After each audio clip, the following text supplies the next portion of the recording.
অত্র অঞ্চলে যে যখন নির্বাচনী একটা কার্যক্রমে অংশগ্রহণ করেছি, দল আমাকে মনোনয়ন দিয়েছে আলহামদুলিল্লাহ।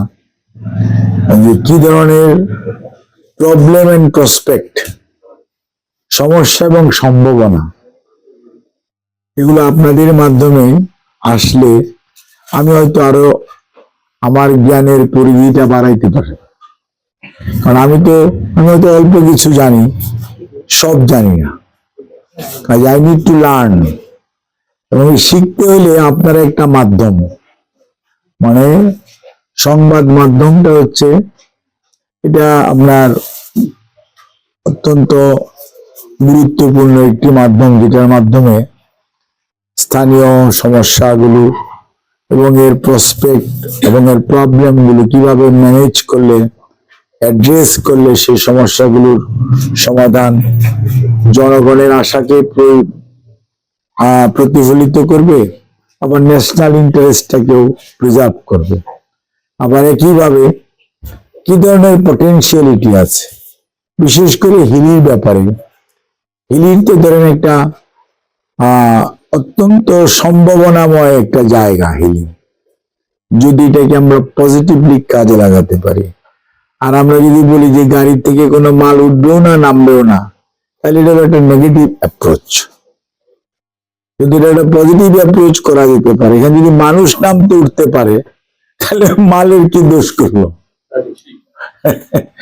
আমি তো আমার ছোটবেলায় পাকিস্তানি পিরিয়ডে এবং আর্লি বাংলাদেশে আমাদের লাগেজ টাগেজ তো সব আমরা এখানে নামাইতাম, এবং কোনো মাল নামাইতে, এবং আমরা যে কিছু আমাদের আত্মীয় স্বজনদের জন্য গিফট টিফট নিয়ে আসতাম, সেটা তো এখানে নামানো হতো। কখনো কোনো সমস্যার সম্মুখীন হই নাই। ডাঙ্গাপাড়াতেও সম্ভব ছিল, ডাঙ্গাপাড়াতে তো প্ল্যাটফর্ম ছিল না, নামতে একটু বেশ সমস্যা হতো। চরকায় প্ল্যাটফর্ম ছিল, বাট অত ভালো না। এটাও খুব যে ভালো তা বলা যায় না।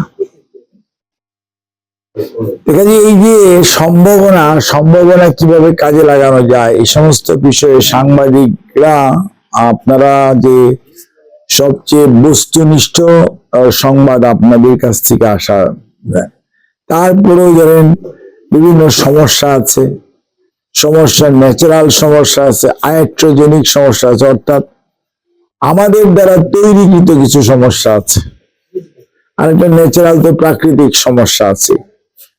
এইসব জিনিসগুলো আপনাদের মাধ্যমে অনেক কিছু সারফেসে আসে। সারফেসে আসলে মানুষ জানতে পারে, আর জানতে পারলে তখন এগুলোকে সমাধানের ব্যাপারে, অথবা এগুলোকে কিভাবে সমাধান করলে কাজ করা যাবে, সেসব বিষয়গুলি দেখা যায়।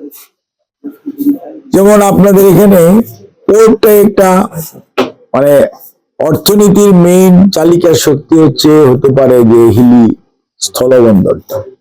হিলি স্থলবন্দরটাকে আধুনিকায়ন, এর ক্যাপাবিলিটিটা বাড়ানো, এর ম্যানেজমেন্ট সিস্টেমটাকে ইমপ্রুভ করা, এবং এটার অ্যাক্টিভিটি যদি বাড়ানো যায়, তাহলে দেখা যাবে যে অন্যান্য বেশ কয়টা পোর্টে যে ধরনের আপনার এক্সপোর্ট এন্ড ইম্পোর্টের কাজে আপনার এটা ব্যবহৃত হয়, এখানে যদি এগুলো করা যায়, তাহলে দেখা যাবে যে এখানকার অর্থনীতিটা সচল হবে। ব্যবসা বাণিজ্য যখন বৃদ্ধি পাবে, তখন মানুষের এমপ্লয়মেন্টের সুযোগ হবে। এগুলোর জন্য কিছু অবকাঠামো দরকার। অবকাঠামোর প্রথম হচ্ছে যোগাযোগ, communication is very important. Second thing হচ্ছে এনার্জি, আর সবার আগে দরকার পলিসি। এখন ঢাকার দিকে যদি পলিসি করে বলে দিল এই জিনিস ছাড়া আর কিছু এখানে আনা নেওয়া করা যাবে না, বাট অর্থনৈতিক ভাবে যেটা লাভ, মানে ফিজিবল, মানে এই বোর্ড দিয়ে আমদানি রপ্তানি করলে ফিনান্সিয়ালি বাংলাদেশ লাভবান হবে, অথবা এক্সপোর্ট করলে বাংলাদেশ লাভবান হবে, সেই আলোকে দেখা উচিত।